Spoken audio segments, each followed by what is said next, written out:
Nefis wasn't just an aristocrat, she was royalty. No wonder he addressed her as lady. Why didn't he just call her princess instead? Sunny struggled to square this reality with the state Nefis was in when they met. Echoing Sunny's thoughts, the pale-faced sleeper asked in a trembling voice, "Then why is she so..." Castor sighed. "Because they're all dead. The immortal flame clan is long gone." For a few moments, the locker room was completely silent. Castor looked down. She's the only one left. Sunny felt a pang in his heart. Nefis was an orphan, like him. The sad revelation seemed to kill the triumphant mood and threw water on further gossip.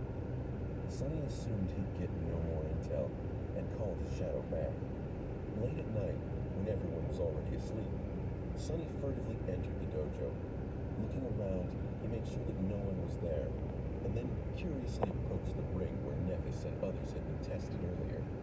He stalked at the center of the ring and stood there for a while, remembering how she had dealt with dozens of sleepers of their batch before being defeated by Castor.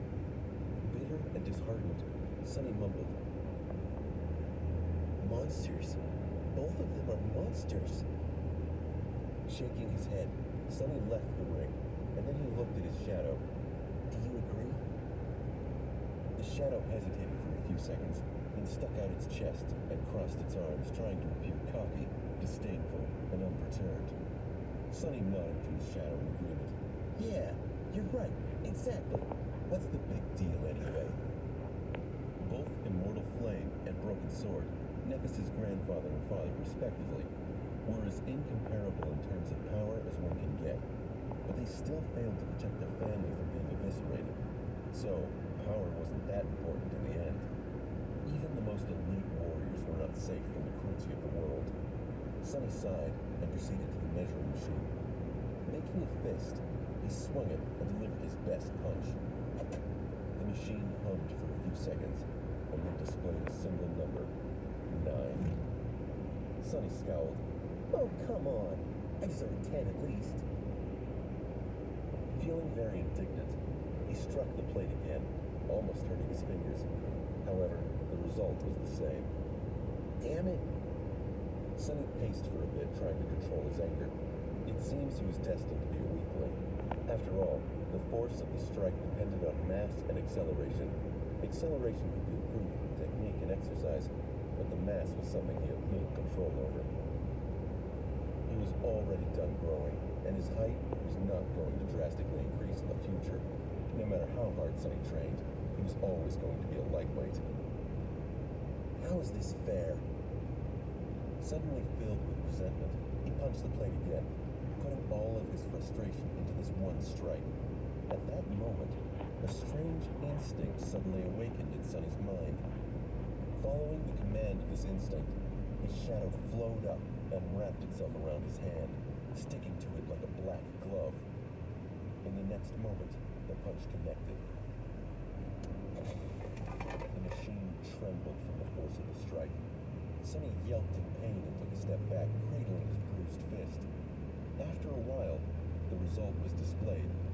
However, it wasn't a 9 anymore. It wasn't even a 10. It was 18. He looked at the displayed number for a long time, expressionless. Then a wide grin slowly appeared on Sunny's face. "Of course!" He clenched his fist again, looking down at the black, shadowy glove.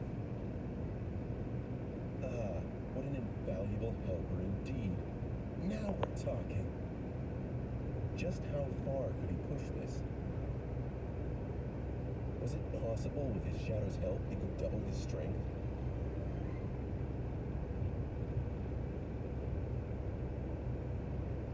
Days flew by.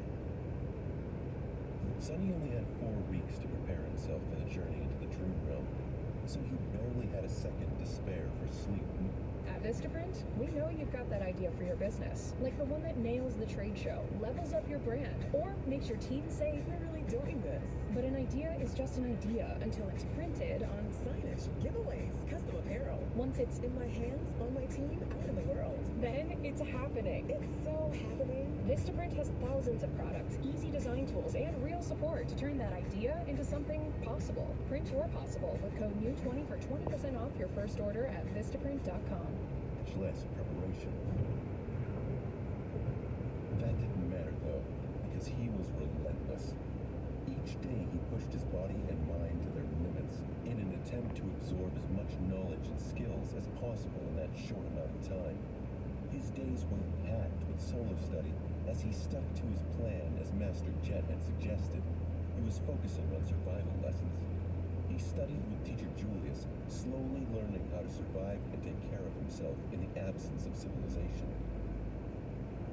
Their lessons ranged from comparatively simple, like various ways to produce fire, to much more obscure and esoteric, like celestial navigation. What was so hard about celestial navigation? Well, as it turned out, the Dream Realm was not consistent in terms of star geography. Different regions had different stars and constellations, as well as a different number of moons. While the sun seemed to be the same, its behavior was highly unpredictable. Still, with sufficient knowledge, one could find ways to study the skies and subsequently navigate through the world. Most of these lessons were, supposedly, included in the various school curriculums. Most of his fellow sleepers had grown up learning these basics. However, learning something from a textbook and learning the same thing from an actual awakened were two completely different matters. Teacher Julius had a habit of going much more in depth when explaining his subject. Thanks to this time-consuming habit of his, Sonny not only learned about the what, but also